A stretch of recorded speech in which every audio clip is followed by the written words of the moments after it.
Good and beautiful evening to all our participants across Africa and the world. It's that time once again where we talk about project management.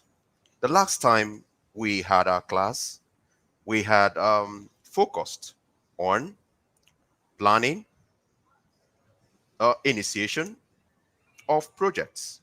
And we did mention that every project has a beginning and an end. So this evening, we will be delving one more time into the world of project management. Thank you once again for joining me on board this evening. With me on the facilitation tonight is my co-facilitator, Nancy Baba Ali. I remain Kingsley Adiole, your coach this evening on this ride. Can I confirm? Can I confirm that you can hear me loud and clear?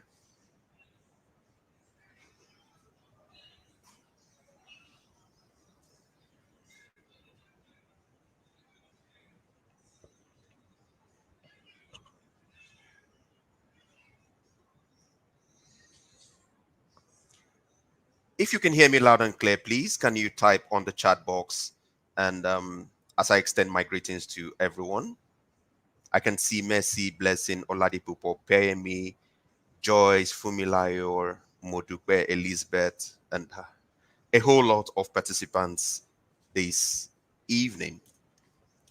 All right. As is our usual practice, we will be having our recap of the Lita project management course. Welcome once again, and I hope that you would have an interesting evening. All right, we have to start right up with our recap. As is our practice, we have our recap after each training for the day. Okay.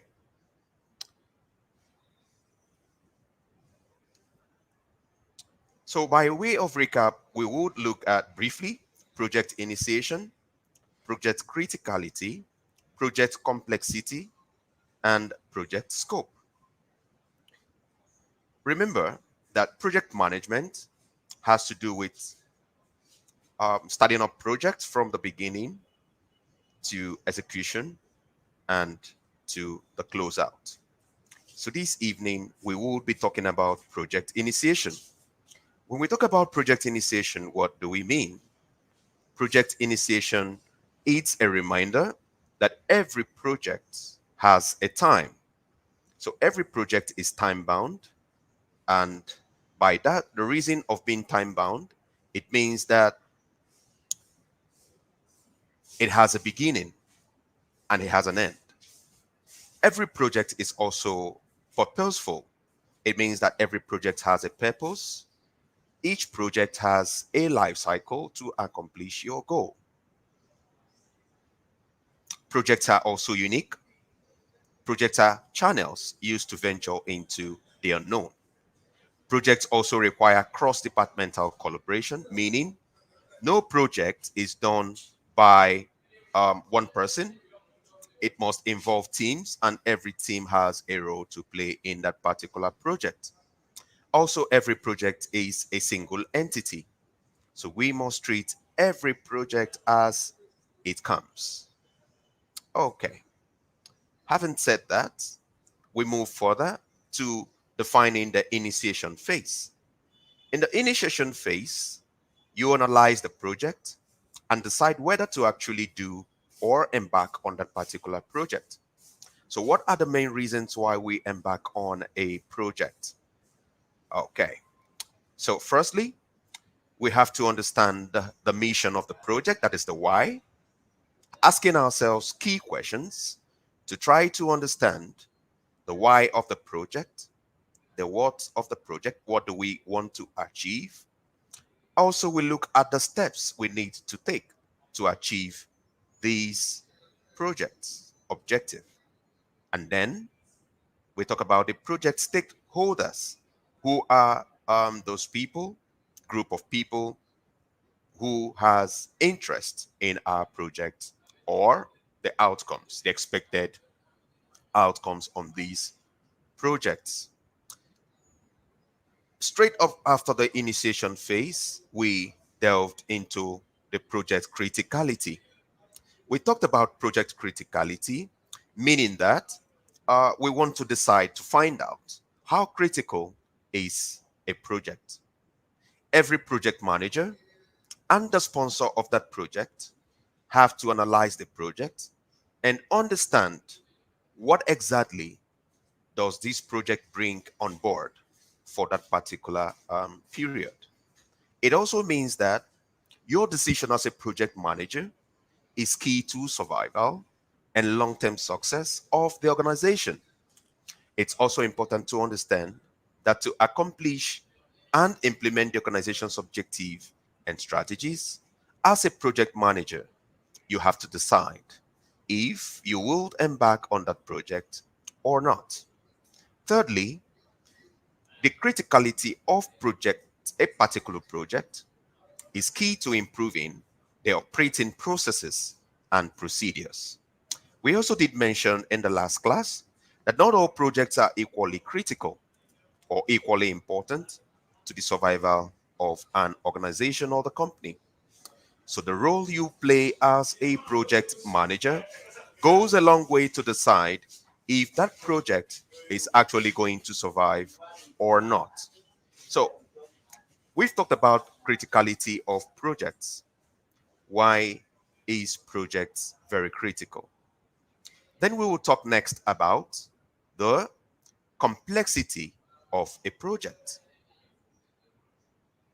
We mentioned in the last class that it is equally important for the manager of the project and the sponsor of that same project or projects to clearly understand the type of the project that they are dealing with, since not all projects are the same.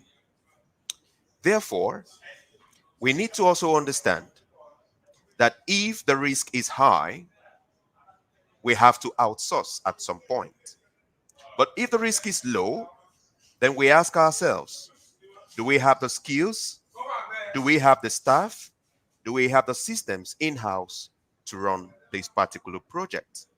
So it's very important to understand that every project has that level of complexity which the project manager have to decide. I did mention in the last class as well. I gave an example of a project manager or an event planner handling 250, 500 pieces of snacks. If, for example, he or she is delivering that particular snacks, 500 pieces at 12 noon the following day, he or she have to decide, would I be able to complete the 500, or I have to outsource 300 or 200. So in trying to run through these decisions, the project manager is looking at how complex that project would be, or most definitely how best to run that particular project. Okay, we moved further to discuss about the requirements of a project. Every project is dynamic, so there is no particular project that there must be a statutory way to actually implement. So every project has to be stable, meaning that we have to know the customer requirements and they remain either more or less stable throughout that particular project, or is there need to evolve the project? Is there need for a change management process in between this particular project? So it means that for that project to evolve, it means that the project would have to develop or create something totally new that we have never done before. Or so we have a little idea of our requirements from the beginning, and they can change and evolve as we go through the project. So with this in mind, The idea we bring on board is to understand that every project comes with some level of dynamism. We have to understand as well that in project management, you have to tweak, to change in between methodologies, or try to understand best practices to say, yes, this is exactly what we want to do, or this is exactly what we want to achieve.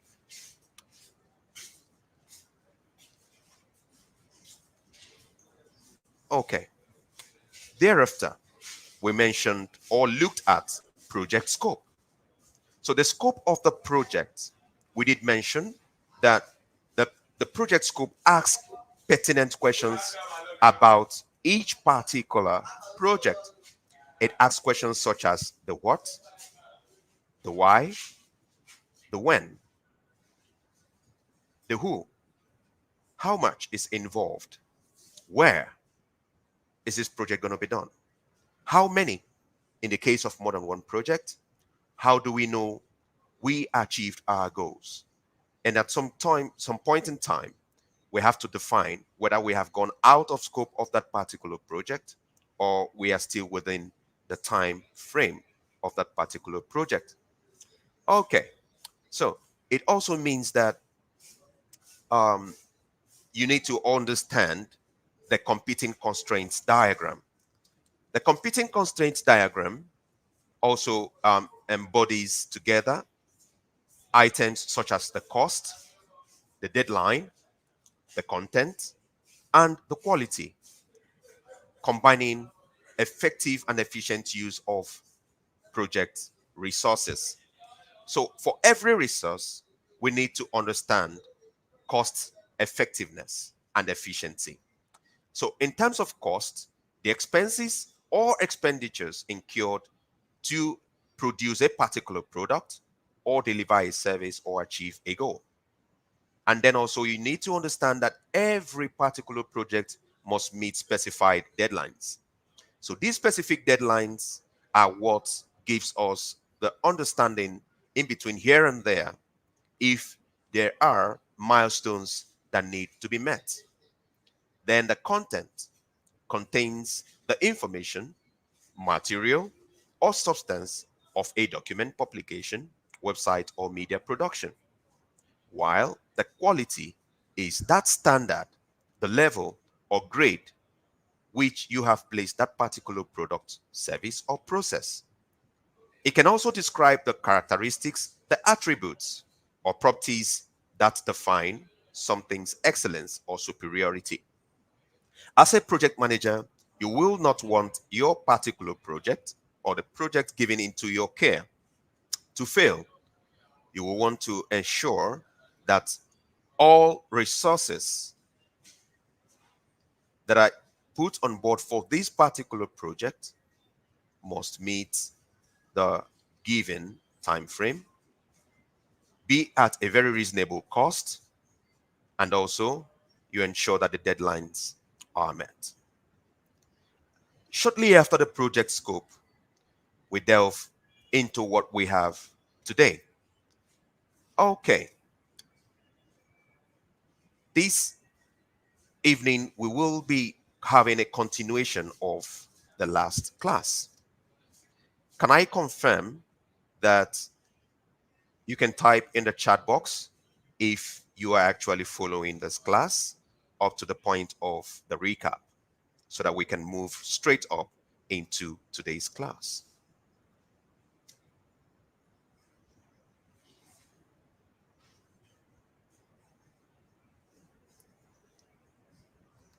Okay. Igunmoyo Sola Sarah says that she's ready. Oluwaseyi Oba says also she is ready. And I can see Folorin Shaw, Egovi, Olivia, Omotola, and all.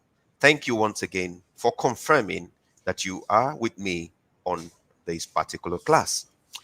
I can also confirm that there are beginners, there are intermediates, and also there are also experts in project management that are also on this particular program. So let's delve quickly into today's class. We would be continuing our program with what we call SMART objectives. My co-facilitator, Nancy Baba Ali, in the first class did mention that there are some things we must take note of in project management. So we must have smart objectives. So it is therefore important to know as much about your project's competing constraints as possible before you start to work. So there is every need to agree on the scope statement with the theme. So what is SMART? SMART stands for S stands for specific, M stands for measurable, A stands for attainable, R stands for relevant, and T stands for time bound. So Okmayemi Ojo is asking, as a project manager, can you outsource all aspects of the project while you coordinate? Yes, it's very important. Yes, you can, depending on the project needs, depending on what exactly why you want to outsource. Is it the technical aspect? Like I did mention earlier, are the risks so high that you cannot manage the project? Or is it because you want to outsource simply because you don't have the expertise to run that particular project? Sure, the choices may be yours to make, but just know that if you decide to outsource all aspects of the project, then you must also be ready to abide with whatever the technical experts are bringing on board for you. Okay, so let's move forward. What is specific? Specific here means that does that particular project you are embarking upon address a real business problem? So there must be a target market. There must be some left. Who is this project going to meet the need? So you're not just in business to for business purpose alone. You need to understand who are those that need this particular project. Why this project? So that project must address a real business concern. It must be able to address a particular issue so that it can meet a particular need. It must also be measurable. That's M. M stands for measurable. Are we able to measure the problem, establish a baseline, and set targets for improvement? So you must over time understand that that particular problem has a definitive scope. The problem has a timeline. If I'm able to be specific to address this concern, then it means that whatever I am doing or bringing on board or trying to address, either a product, either goods or service, then it means that the project, the response would be able to meet the need. Are you also able to establish a baseline? There must be a minimum standard for which you will set out to address each particular problem or issue. And then you should also set targets for improvement. What if? What if? Can we meet the need at this particular point in time? So you must, from time to time, XYZ time frame, set a baseline and a target to either meet the need or improve upon the need based on the feedback. Is that project also attainable? Is the goal achievable? Is it something that is quite realistic? Is it something that when we embark upon, we can achieve it? Is the project completion date realistic? So it's also very important to understand that every project has a time frame. That time bound of the project is what determines how long is this project going to take for me to complete. Remember, the sponsor of this particular project is looking forward to a particular time frame where you should be able to complete this particular task, or else he or she would see this particular project as a failure. Is the project also relevant? Does it relate to a set business objective? What are the goals that have been set for this particular project based on the mission, the why? So, if you're able to answer the why of this particular project, then you should be able to relate it to why there is actually a need to resolve a particular challenge and provide solution. Every project manager should be solution minded with every challenge that comes to bear. Okay, finally, on smart objectives, the project should be time bound. So, have we set a particular date for completion of this particular project? Does this project have a completion date? Yes. Oh, okay, no, or yes. So, with the time frame in mind, then you should be able to set out having the end dates in mind or in view. Okay, very quickly we move forward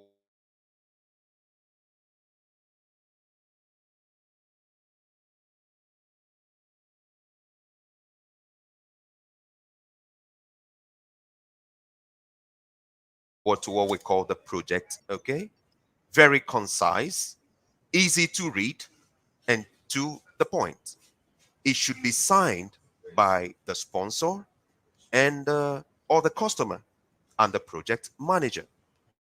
It is also created at the very start of your project. So the project charter is actually a platform or an opportunity that gives you the mindset to prepare for this particular project. So it tells you that you need in just a page document to understand the workflow from the objectives to the missions to what you want to do, who are the people, the roles and responsibilities, who is taking what, who is doing what, when is he or she doing it, how is that person doing it, and things like that. It is also written by the sponsor and the project manager and is in essence a contract between them. So if your project is for an external client, then the charter may well be called a supplier contract. So, what are the contents of a project charter? What do you find in project charter? All right. Can I confirm in the chat box if we are following up to the point of the project charter? If you are following, can I confirm with you on the project charter in the chat box that you are together? Yes, Ogolua, yes, it's like a service agreement, kind of.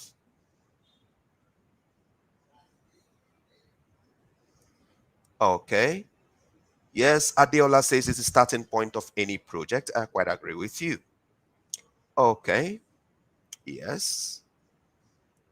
Yes. Thank you all. Okay. Ayon Banjo says she doesn't really understand. Okay, I would explain. Okay. So the project charter, I'm going to give you like a description. Okay. So, like you are constructing a 5 kilometer road for Lagos to Ibadan, for example. What exactly is the title of the project? Road construction for Lagos to Ibadan. Why? What is the description? You describe what that particular project is all about. So, yes, Adejoke says contains a summary of the project. Thank you very much. Okay.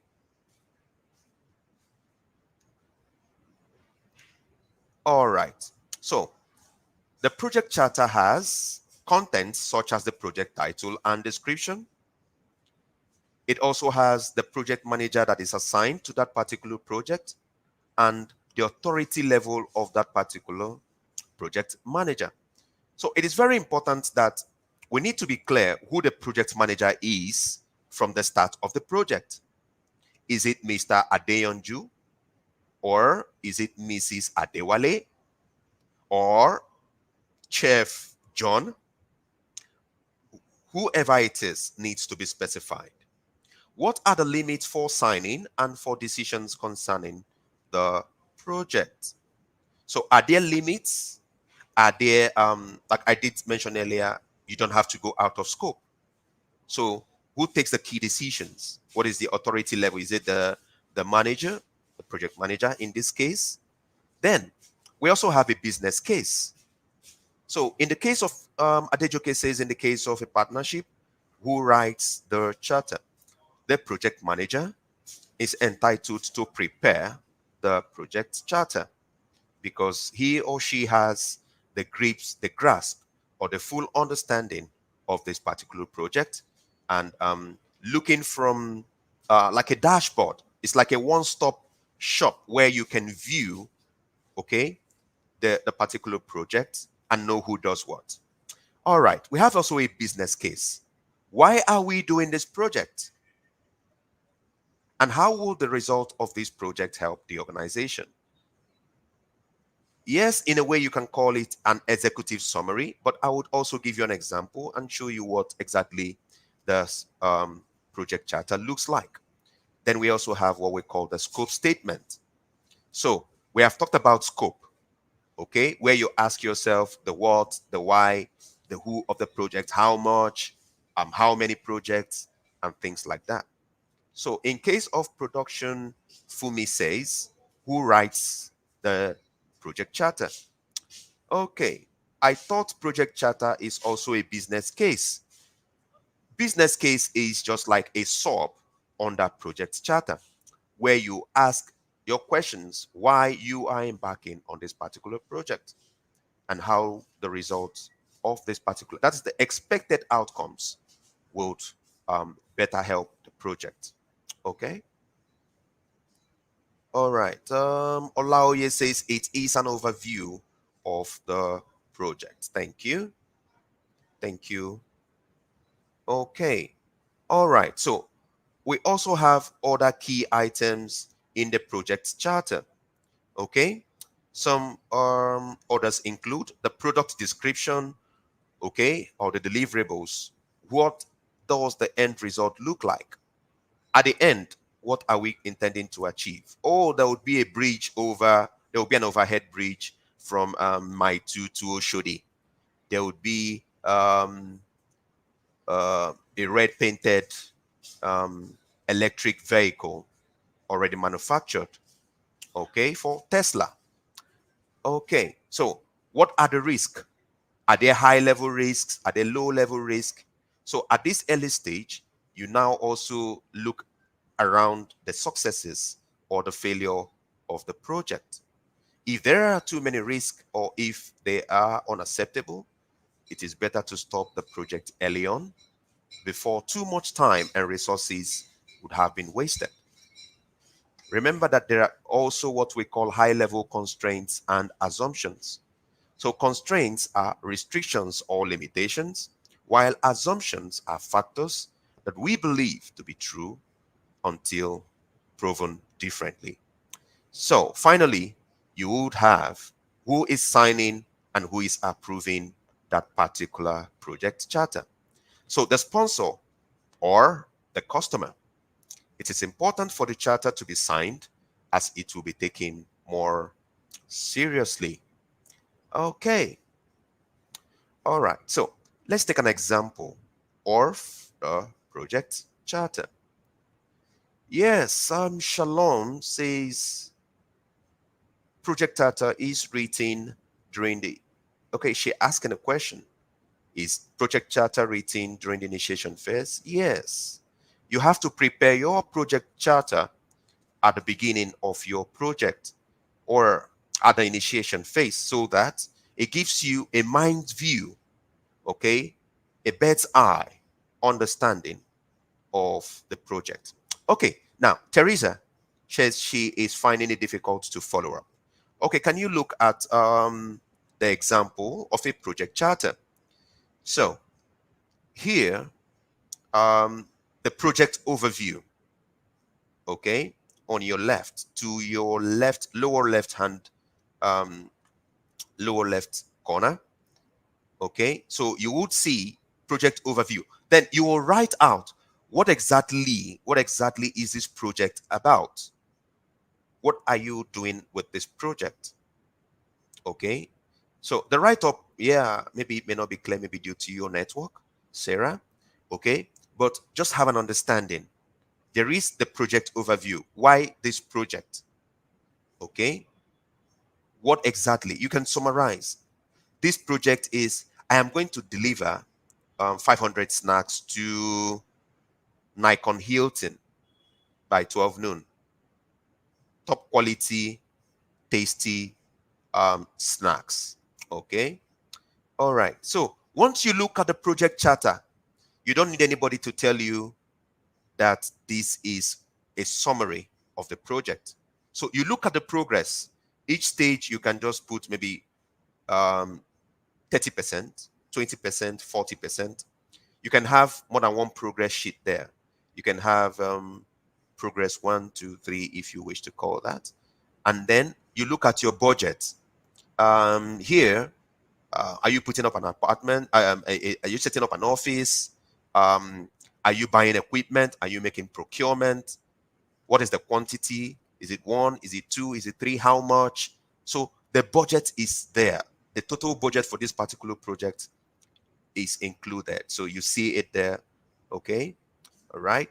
And then also the project team. So who is the leader of the project? Okay. Okay. Esther says she can see the table and the write-up. Okay. So I'll just explain that. Maybe your network or something. Okay. So the project charter is an overview. It contains basically what is this project about? Okay. What is this project about? What level of progress has been made so far? Or what is the expected progress to be made from this project? What are the costs? What are the timelines? You include them. It can be a sketch. Okay. You can sketch it. Okay. You can sketch it. Okay. All right. And then you look at the project team. You can also include names. Okay. Who is exactly the project manager? Okay. How many teams do we have? 2 teams, 3 teams, how many people? What are their roles and their responsibilities and things like that? Okay. So it just gives you an overview. Okay. So it must not be what do you call it? It mustn't be so big. Okay. So you can start out trying to sketch by yourself. Okay. Once you're done with that, then you can also move ahead. So I can give you another example. Okay. So you can also look at another example. I have another example here. So just take a look. I'm trying to zoom so that you can see more clearly. Okay. You can see the name of the project. You can assign a project code. What is the start date? When is the end date? Okay. Who is the sponsor of this project? Who are the team members? The project manager. Adeola, the project overview is a sub in project charter. Okay. So, yes, can you confirm? Yes, beyond the SAR says what is the difference between the two progress? You determine. Okay, this is just an example. Only it is you, the project manager, that decides the phases of this project. Okay, the timeline you want to give to it. Okay, so you may say, for example, you have 3 phases. The first phase is 40%. The second phase is another 40%. And the third phase is 20%.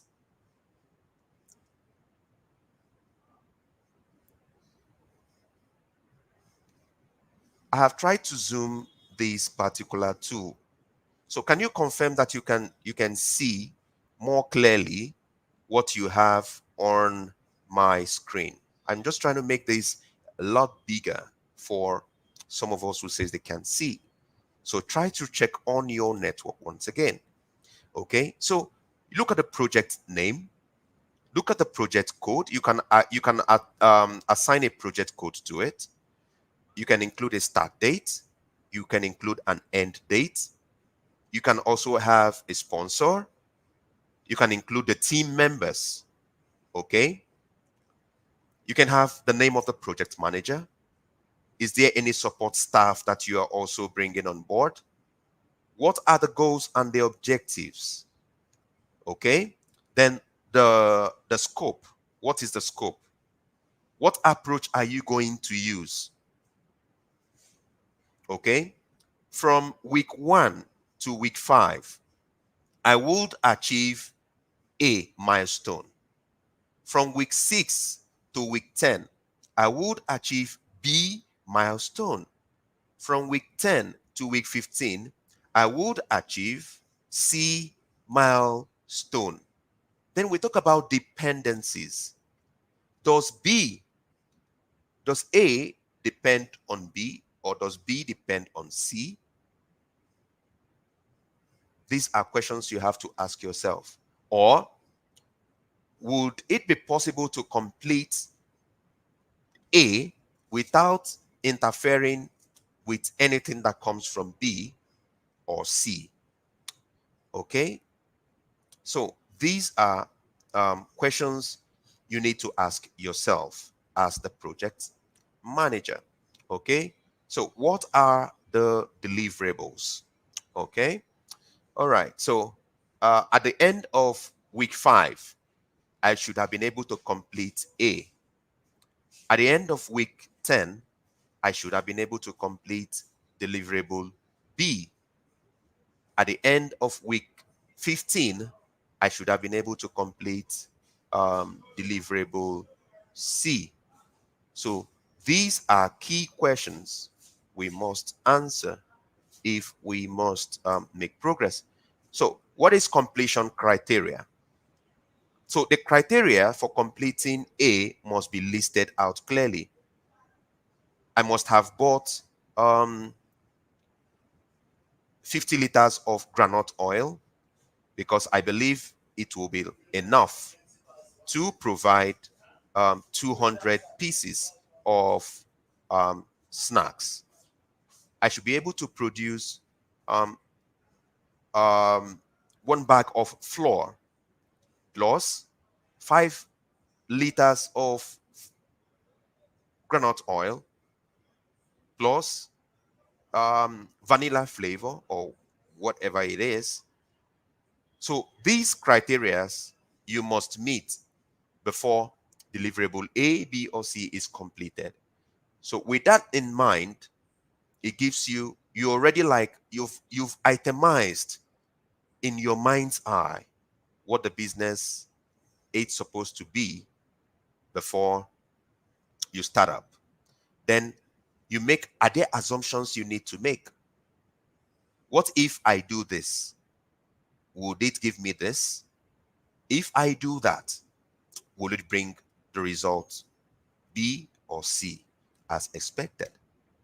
Then the risk and the issues. What are there risk? Are there any risk, whatever? If yes, you list out the risk contained for this particular project. Okay? And then signed by the sponsor, the manager, the project manager, and of course, there would be dates attached to it. Okay. So, yeah. House of Bliss Craft says, this is more like a workbook to track every process. So what it means here is that there is need to understand that you need to itemize your project charter to be able to give you like a view, an overview of what the expectation at the end is. So the support, yes, support can be, Oluwadarasimi says, who is a support? Support can be like, you may have an assistant manager, project manager, or a support staff that is working with you outside the team members. Okay, so in the instance that you're not there, that support person is available to provide the necessary assistance that you need on the project. Okay, all right, so let's move forward. Okay, All right. So let's talk about the project sponsor. Who is a project sponsor?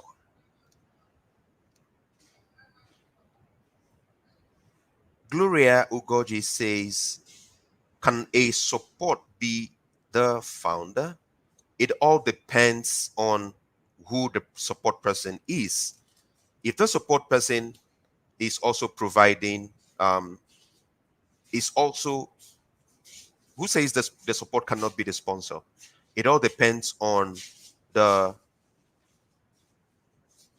the goal that is set for the particular project. So, okay, so let's move forward. Who is a project sponsor?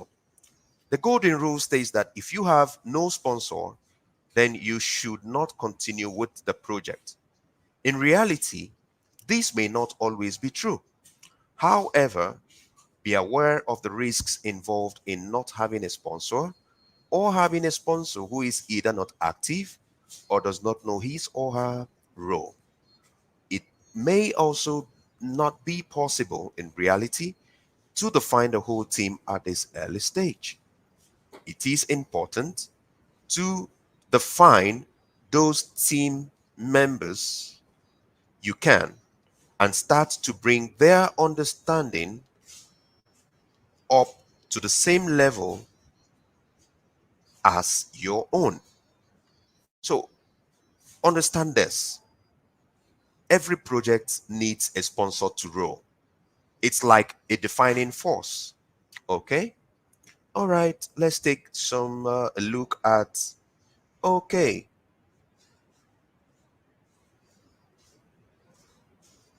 yes, Olaosun, I did give an example of a road project. Okay, somebody says, Jessica says, working as an in-house project manager for an NGO, do you still need to prepare a project charter? And if yes, who writes it with the project manager, the founder?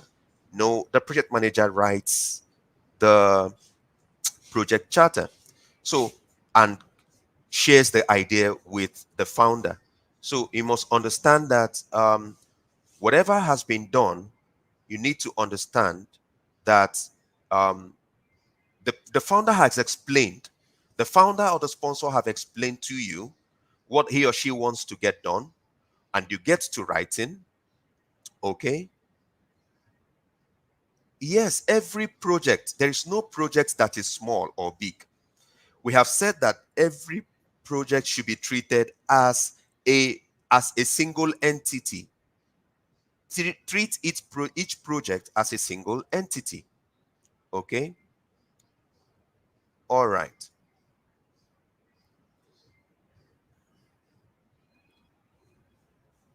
Is it possible, okay, Ogene, to make changes to the project charter after it has been signed? There is what we call change management process in project management. So it depends on what changes it could be. But remember, like I said, every project, you should understand whether there are dependencies or not. So these dependencies also define whether you need to make changes at any point in time. So, but the real essence of having a project charter is not that it is static, it is dynamic. So you can make changes from time to time, depending, you must understand why there needs to be a change and what will be the impact of the change on the project. Okay. So, irrespective of what you call that project, you need a project charter. The project charter gives you like a check. What am I supposed to do in this project? Why am I embarking on this project? Is it actually going to be a success? Is it going to be a failure? Are there things I am supposed to do that if I don't get them right, it's going to cause an issue for this particular project? Okay. So if an error had occurred, can it be corrected after being signed? So it depends on the level of error that has occurred. Okay. Not all errors can be corrected. There are some errors that can damage what has been done. So you look for a remedy, okay, and see how you can resolve it. That's Gloria Ugochi. What tools can we use to design a project charter? So we are going to get there very soon. Can you modify your charter after it has been signed? Yes, project management is dynamic. Okay, so these are some of the questions we are asking this evening. Okay, so every sponsor also has his or her checklist. Okay, every sponsor has a checklist. Is it possible, Chairman says, to create more than one charter for a project? Yes, very possible. But I would always advise, always have just one particular charter, because it gives you focus. It gives you understanding to look critically into what that particular um, charter would talk like. So yes, it's just like a business plan. It gives you an executive idea, summary of your project. If you don't get your project charter right, I wonder what you may want to initiate on your project. So every sponsor of a project needs the checklist. So the sponsor's project manager checklist. All right, let's look at the initiation phase. There is one clearly identified sponsor. Yes. The project manager understands what the sponsor expects. Yes. The problem or reason for the project has been clearly documented. Yes. The project content, what is in and out of scope, has been clearly documented. Yes. The project specifications have been clearly identified and documented. Yes. The budget and the project deadlines have been documented. Yes. The sponsor has signed the charter. Yes. So you can see that. Okay, before I go ahead, let me just take some questions again, because I can see some questions popping up on the chat box. What is it possible to create more than one charter for a project? Please do have one for a start, okay, and then have change management processes implemented as you embark on your project. What are the corrected errors and uncorrected errors? It is the project manager that would define from time to time, as need be, as they identify on the project, what these errors could be. Just like a business plan, project charter gives an executive summary, yes. Are project sponsors numbers determined by the project team? No. The sponsor gives the idea of what he or she wants to be done, while the project manager determines who and who is going to work on the team with him to execute the project. What could be the remedy? Mojaya says that cannot be corrected, sir, on the charter. Nothing is static. Nothing is static. Nothing is static. I repeat, they can be very dynamic change. Please, can you write your questions down in your journals and ask them during the question? Thank you so much, Samuel Blikisu. Okay, so Titi Lockbed, is it possible to have rejected sponsor? I can remember when I defined project sponsor, that there is every need to understand that without a sponsor for a project, it would be difficult to understand what exactly you want to do or achieve. Is it positive? Okay. Please, Loretta, don't strain your eyes, refresh your network. Okay. Is it right to say, Olaide says, as a project manager, do you need to analyze, get your figure right before doing the charter? Yes, feasibility studies very, very important. Okay, Victoria Nelly, it's possible to have more than one sponsor. Very correct. Yes, so because sometimes the sponsor may be more than one person combining to embark on a particular project, but the goal remains the same. So um, the goal must not be diversified. It must be one clear understanding. Okay. All right. Let's go back to the slides. Okay. So we're talking about the sponsor project manager checklists. So if the sponsor clearly understands the project, then it means that he or she has identified the sponsor and knows what is expected. So let's go to the planning phase. Okay.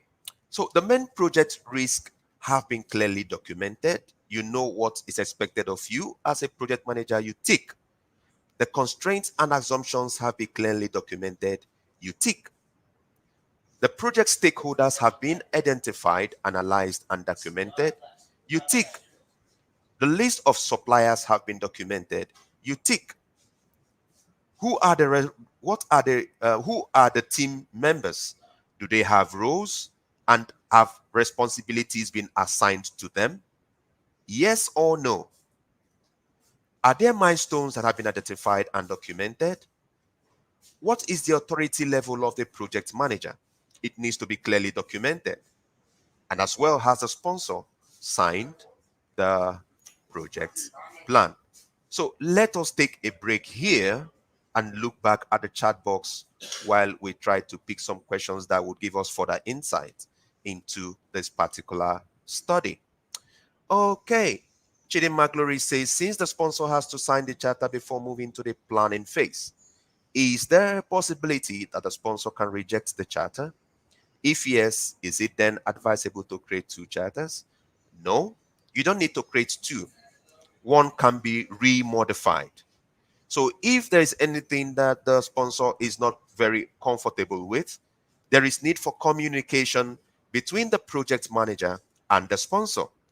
So both needs to be on the same page. So you need to speak with the sponsor. What and what? Oh, okay, you're not okay with this. What should be modified? Okay, so because if you are on a different page and the sponsor is on a different page, then it can call for misunderstanding or misappropriation of resources. Can you both be the sponsor and the project manager? Gift Opera says, yes, it's very possible, but in most cases, it's advisable to understand clearly defined roles. If you are playing the role of the sponsor, then the roles of the sponsor must be defined. And if you're also being the project manager, then the roles of the project manager should be clearly defined. Oluwaron Tiadememi says, who is a project sponsor? The person for whom the project manager is working on that particular project is the project sponsor. Okay. All right. Okay. Okay, Genesis, what do we mean by authority of the project manager? Who is actually in charge? The project manager is the project manager coordinating on this project? Is the project manager allowed to freely select team members, or his role is just to coordinate while the sponsor of the project takes up both the budget and other aspects of the project? So this must be clearly identified. Does the sponsor have to be someone that has experience in the field of the project? Not necessarily, but in this case, sometimes we see project sponsors having some level of experience, and that is why they are able to communicate and relate with the project manager. In other cases, the manager of the project does have the requisite know-how, okay, about the project and defines how clearly he or she is expected to run that particular project. Okay. Yes, I think, Danny, I think I've answered your question. Okay. The question's been answered. Cecilia says, in the middle of the session is confusing me. Please, can we address them at the end of the class? Yes, we can. All right. So part of the reasons why we try to address some questions is as we take each stage of these slides, try to look at the question, the class, we want to be sure that everyone is, at least 90% is following to understand the concepts therein. Okay.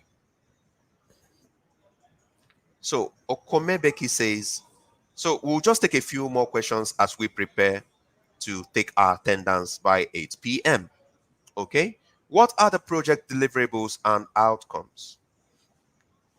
Okay, someone did mention that she works in the NGO space. So as someone working in the NGO space, let's take for example the monkeypox issue that is now declared a global emergency. If you are a project manager working to eradicate monkeypox in a particular location? The first thing you will have to do is to ask yourself, prepare your project charter. What exactly is the overview of this project? Assist to eradicate to the barest minimum the spread of monkeypox in XYZ location. Okay, so having identified that, let's say United Nations is the sponsor of this project under the Sustainable Development Goals. Okay, what is the cost of running this project across that particular location? Let's say 200 million US dollars. How many persons are supposed to be on this project as team members? We are having 10, we have key experts and non-key experts.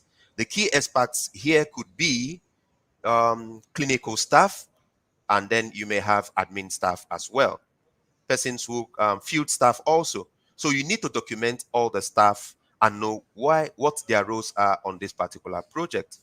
Then after that, you now look at other aspects. What are the risks involved? Okay, is there any risk? Is it possible that someone from the team may contact monkeypox? Do they need to be vaccinated? Do they need to carry out hand washing practices? Things like that. So you need to now consider all these things before embarking on the project, because when you roll out your budget, you cannot come back again and start asking the sponsor for the same thing, except there is a change management or something on course in between.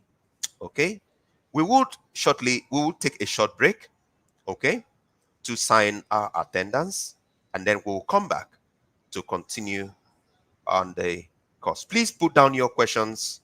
Okay, we'll be taking our questions much more later after the resume the second phase of this class. Stay tuned, and thank you once again for hooking up to Ladies in Tech Africa, organized by Lita. Thank you. See you.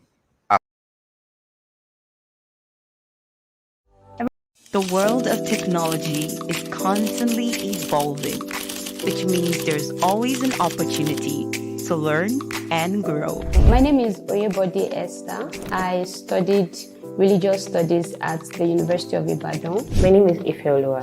I studied cell biology and genetics in the University of Lagos, after which I got a job working in the bank. My name is Regina Taiwo. You wouldn't believe I studied architecture in school. I knew there was more, so I decided to take a leap. Currently, I am a product designer and a product manager. I'm currently a motion graphics designer. Presently, I am a data scientist and an AWS cloud engineer. I understand that being a lady is not a disadvantage, so I embrace tech. And I am thriving as a Texas. And I am thriving as a Texas. Now I can say I'm a thriving Texas.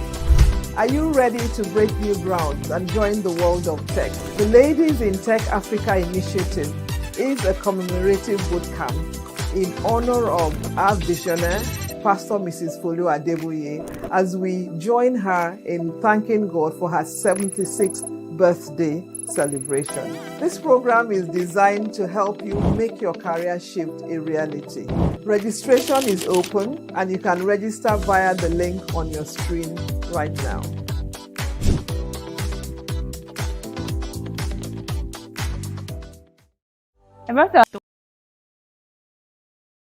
The world of technology is constantly evolving, which means there's always an opportunity to learn and grow. My name is Oyebode Esther. I studied religious studies at the University of Ibadan. My name is Ifeoluwa. I studied cell biology and genetics in the University of Lagos, after which I got a job working in the bank. My name is Regina Taiwo. You wouldn't believe I studied architecture in school. I knew there was more, so I decided to take a leap. Currently, I am a product designer and a product manager. I'm currently a motion graphics designer. Presently, I am a data scientist and an AWS cloud engineer. I understand that being a lady is not a disadvantage, so I embrace tech. And I am thriving as a Texas. And I am thriving as a Texas. Now I can say I'm a thriving Texas. Are you ready to break new ground and join the world of tech? The Ladies in Tech Africa initiative is a commemorative bootcamp in honor of our visionary, Pastor Mrs. Folu Adeboye, as we join her in thanking God for her 76th birthday celebration. This program is designed to help you make your career shift a reality. Registration is open and you can register via the link on your screen right now.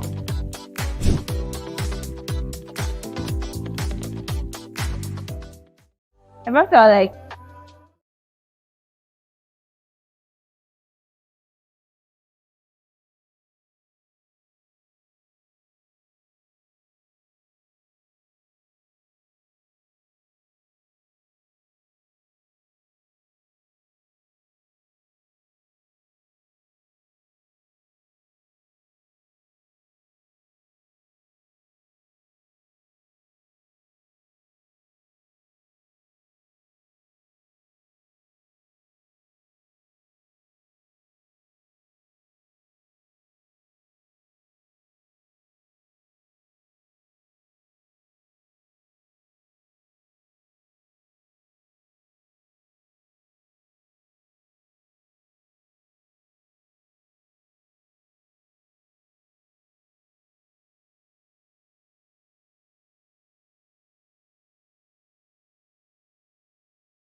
ever felt like you were juggling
What could be this issue?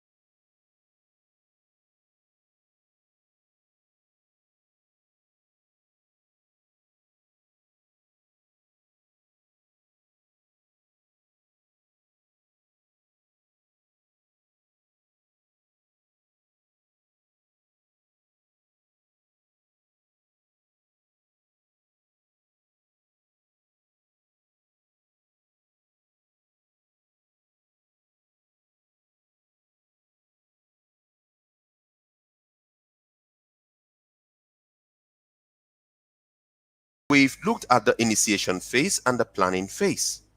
So let us now look at the execution phase. So in the execution phase, what kind of checklist should a sponsor and the project manager look at?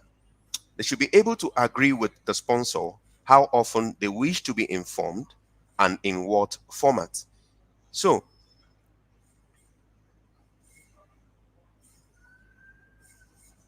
can you hear me, please?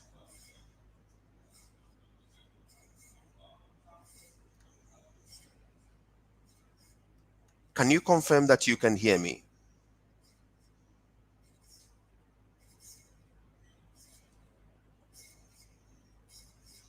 Okay. All right. So we move forward. Okay. So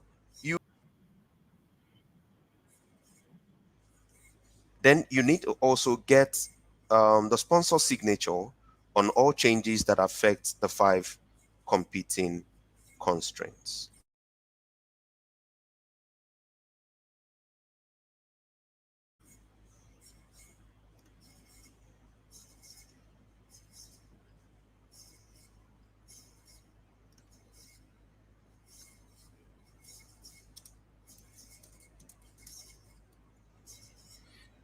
Then the closure phase is very also very important. Okay, so we need to deal with issues that border on getting the sponsor signature at the end of every phase, getting the sponsor signature at the end of the project, and then file all documents relevant to the project at the end of the project. So what we're saying from the project charter is that there needs to be some kind of preparedness on your part as a project manager. So everything that needs to be prepared from the initiation phase to the planning phase to the execution phase to the monitoring and controlling and the closure phase needs to be, you need to have a checklist. What is a checklist? A checklist is just a guide. Okay, a guide, something to like make reference to, something that can give you an overview, something that you can always run to if you have an issue. Okay, so these are things that you need to consider on the project. Okay, all right.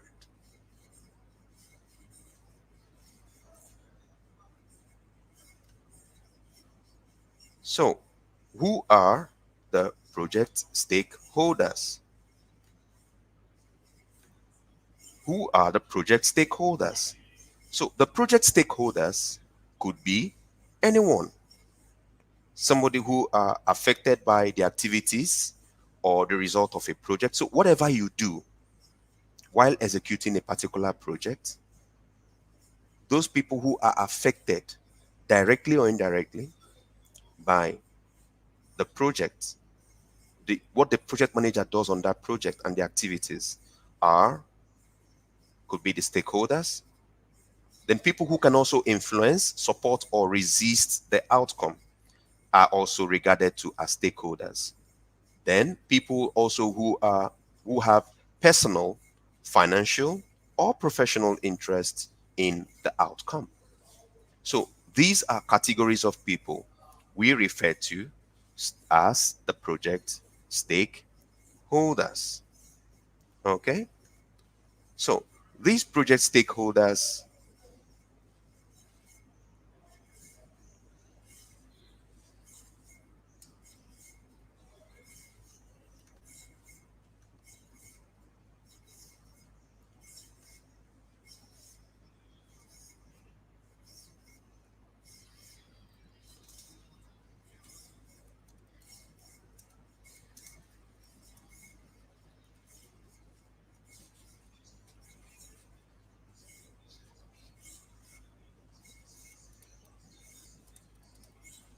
so the project stakeholders, like I did mention earlier, are people who are affected by the activities or results of the project, those who can influence, support, or resist the outcome, and those who also have personal, financial, or professional interest in the outcome of that particular project. So if we fail to address these stakeholders and the issues, then sometimes it can lead to the failure of that particular project. So what we're saying here, S. So what is post-its? We are going to take a look at that in the next slide. Okay, so can I confirm? Can you see the stakeholder analysis sheet just on the slide? Can I confirm that with you? If you can, please can you post on the chat box that yes, I can. I can see that. Yes, yes, yes. Okay. So what this means is that every project stakeholder, okay? So look at the box, the stakeholder assessment grid. You have the red alert, you have the high, you have the low. So these are things you need to look at very clearly. Then allows us to analyze the stakeholders. Don't forget any stakeholder. Know who is for and against the project work actively to influence those that are against it. Keep every stakeholder involved. So it's very important that you need to know, plan, identify, map out where exactly or who exactly your stakeholders are, the roles that they would play, and where you will put them in the stakeholder assessment grid. I hope we can understand clearly who our stakeholders are right now. So, part of the assignment that I would give to every one of us that we would submit, um, and the platform to be provided by the organizers are you need to identify your stakeholders, get out a project, prepare a draft project charter for a particular project you are involved in. Don't worry if you are a beginner. If you are one of such beginners, what you have to do is pick up a project, a likely project you would want to identify with, prepare a project charter, and then list out the stakeholders and then have an assessment grid. Okay.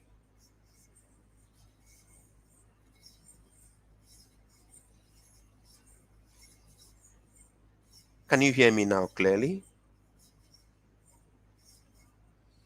Can you hear me? Can I confirm that you can hear me? Can you confirm that you can hear me, please?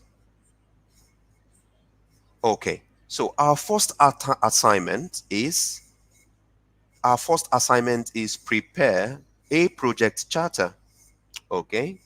So the project charter could be a project you're already involved in.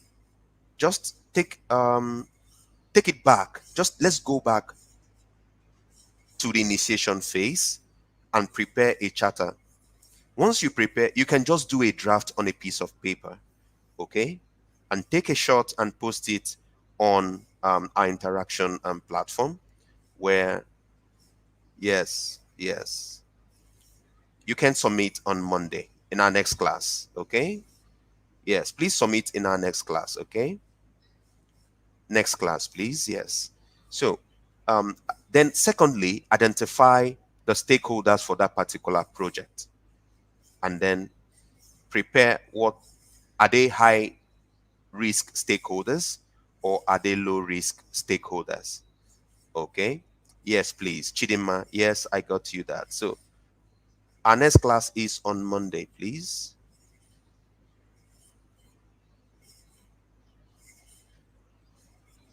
Okay, so I will confirm. I would confirm. Yes, please. I will confirm our next class. Okay. All right. So I will confirm the next class if it's actually we have for tomorrow or Monday. Okay.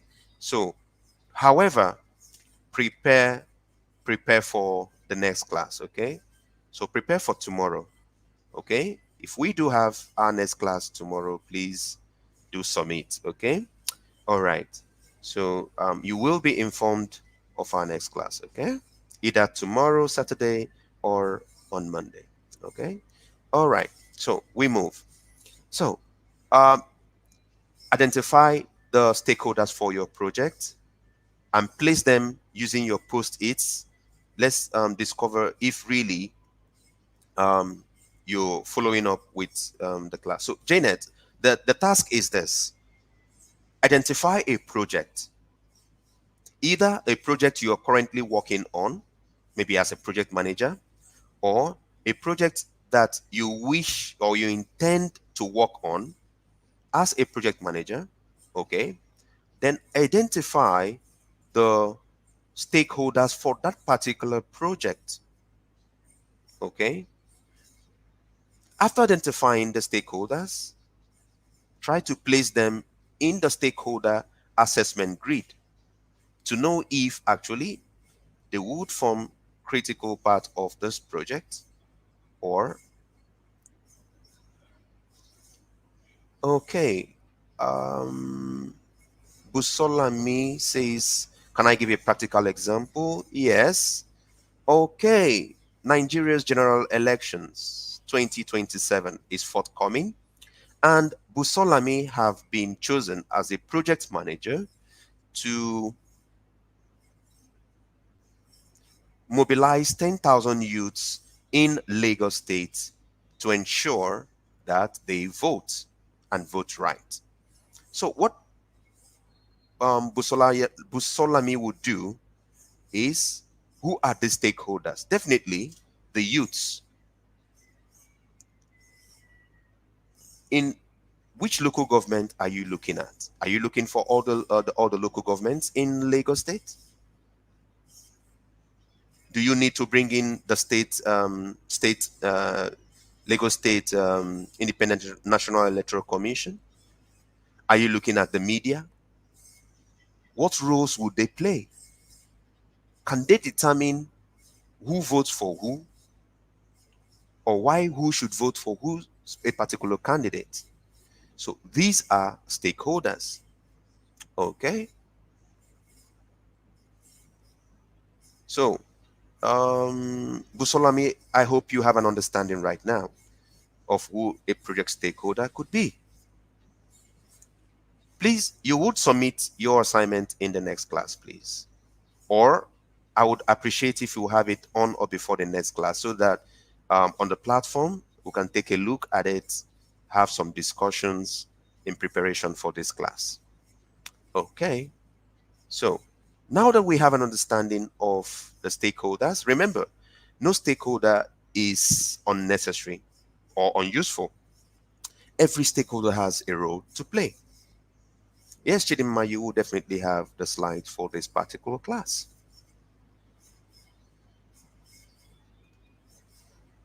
Okay, so let's summarize stakeholders. Now that we know who our stakeholders are, it is time to understand what their requirements are. What are their needs and wants for each particular project? Is there really any difference? Yes, of course, in real life, it is important to go and talk with the stakeholders to understand their point of view and get a dialogue going. Many stakeholders become resistors because nobody took the time to listen to them. A deliverable for this step can also be called a user requirement document or a requirement list or something close to that. So when we talk about user requirements, what exactly do we need? Who do we need? So once we have identified the requirements, a useful exercise for the team to do is to analyze those requirements in terms of difficulty in achieving this requirement and the importance the requirement will have on the success of the project. So every project has a criticality, every project has its difficulty, and every project has its importance. So no stakeholder is kept aside. You can then number the stakeholders and place the stakeholder number on the requirements that they are expecting. This is a good exercise since it allows us to be sure to have listed the requirements of all our stakeholders. Remember, you are not to forget anyone. and make sure that each requirement belongs to a stakeholder. Okay, so if you don't know your stakeholders' requirement, you will never be able to meet them. Ask questions from the start. So, who and who are involved in this process? Yes, please, you are to submit on the Telegram platform. Okay. Okay, so the stakeholder assessment grid is, you can see the red. On the red that you saw, it's a high priority list. This stakeholder may decide the success or failure of this project. So you classify your stakeholders based on, okay, Mba Obioma says, please let's submit on Monday. Okay, please let's make it on Monday. Okay, so let's make the submission on Monday. All right, so we would stop here. We'll end our class for today on stakeholder summary. In our next class, we would go ahead to talk about feasibility in project management. Recall that in the last class, most of us asked questions about carrying out proper and adequate feasibility for our projects. So it's very important to understand that every project needs proper feasibility. Today we have talked about the project scope, the project charter, what we need to identify within the project charter, okay, and the project sponsors, that is the project stakeholder analysis. Who are the stakeholders and who are the sponsors? What exactly should a sponsor look out for in his checklist with the project manager? And then who exactly is a project stakeholder, and how we can pick or identify our stakeholders. Kehinde Olowuni says, please let's see the project charter template again. Okay, so for that particular slide, okay, so we have this project charter, okay, and we also have another one. So you can also work with this if you wish. You can specify the name of the project, the code, if there is any, the start date, the end date. So I don't expect you to leave it blank. Work on something, okay? Let's have something that plus or minus you can work with, okay? Come up with something. Let's be creative, okay? So let's be creative, okay? All right. Okay. All right. So we would be informed of our next class okay. So just ensure that you become creative. Okay. So I would like to have it by Monday. Okay. Just as we agreed.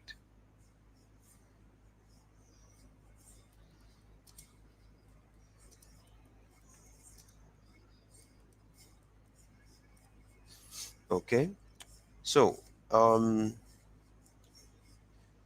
you can prepare your project charter either on Word or Excel. So let's take 5 minutes as we conclude. Let's take a few questions. Okay. All right. As much as we can answer in 5 minutes, and then you can post other questions in the interactive platform where I'll be able to pick some of your questions. Okay. Yeah, sure. Sarah to Yusuf, you will definitely get the slides. Okay. But it's always advisable, try to follow or watch. You can also watch on the YouTube link. Okay. All right. Can a sponsor be a stakeholder? Victoria Nelly says, yes, it's possible. But I would always say, let the roles be clearly identified. Let the sponsor role be clearly identified, and let the stakeholder also be clearly identified. Okay. So when we say peaceful P says when we say high risk and low risk stakeholder, please explain briefly, sir. All right, high risk, definitely. With this person, with this stakeholder on board, there's 99% chance that my project will succeed or fail. Then low risk is regardless of that stakeholder's function in this project, regardless, it may most likely not have much impact on the project. Okay, so I hope I've been able to answer your question, peaceful peace. Okay, how do we create a project code? Okay, Zipporah. All right, so you can have a name like if it's First Bank, okay, you can say FB slash what is the name of the project, disaster management project DMP slash maybe what year 2024. You can just say 2024 slash 001. So that's a project code. So you can pick up a project code for yourself. Okay, so can we have projects without stakeholders? Gift or para? That's it can be very costly. So you need there's definitely stakeholders for every project. Your project must meet a particular need. So the persons, the end users, the people involved, there are stakeholders. There are people for whom that project is existing. Okay, so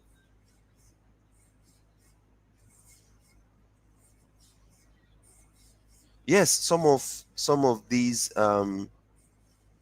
says, can we liken a road project signboard, giving brief summary of the project to be a project charter? Yes, in some cases, if it gives further clarity on those items we listed, the project name, the code, start date, end date, who are the sponsors, are there team members, is there a budget? So now when you see a, such signboard, you need to take a closer look at it. So sometimes it gives us clearer idea. So there are ingredients, there are things that we need to itemize in your project charter. So there's no one particular project charter. Okay. Does high risk or low risk joy stakeholders imply funding or brainstorming? Imply. When you say imply, you need to brainstorm to get to understand who the stakeholders are. Okay, Sarah, to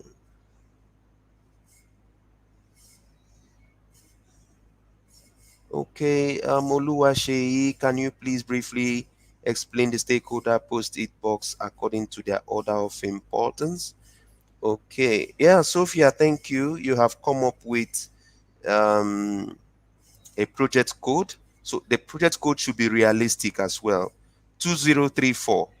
Don't think we're in 2034 yet. So you may want to come up with something closer, maybe 2024 slash 001 or something. That's quite cool.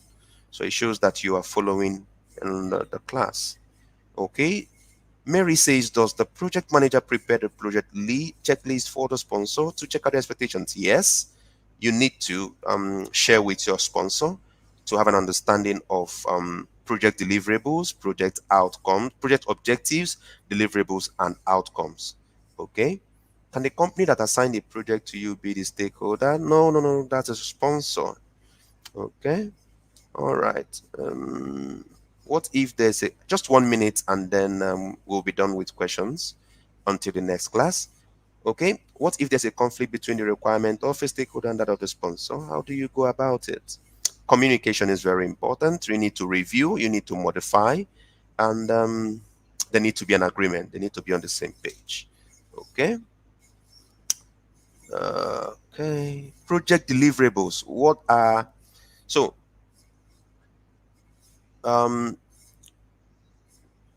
Let's say project deliverable like an election is coming up in 2027, so you're expected to mobilize 10,000 youths to vote for XYZ candidates in year 2027. So that's a deliverable. Okay, so you need to deliver on that.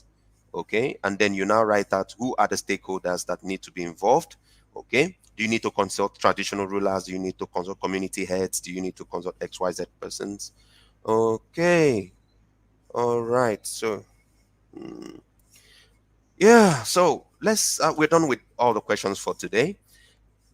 How did you find this class outside the network issues you experienced? Can you post on the chat box and let's be sure of your expectations you had so far in tonight's class?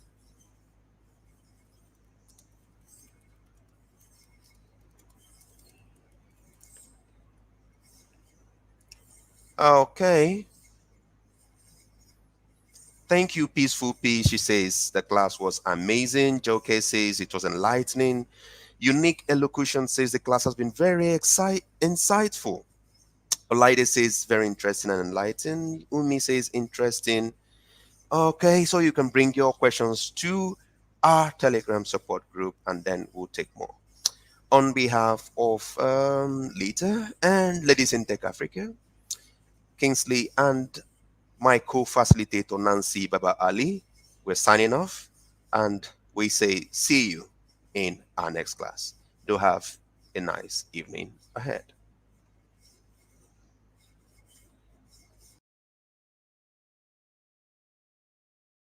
Hello, everyone. Thank you for joining tonight's class. We hope that you had a wonderful time in class.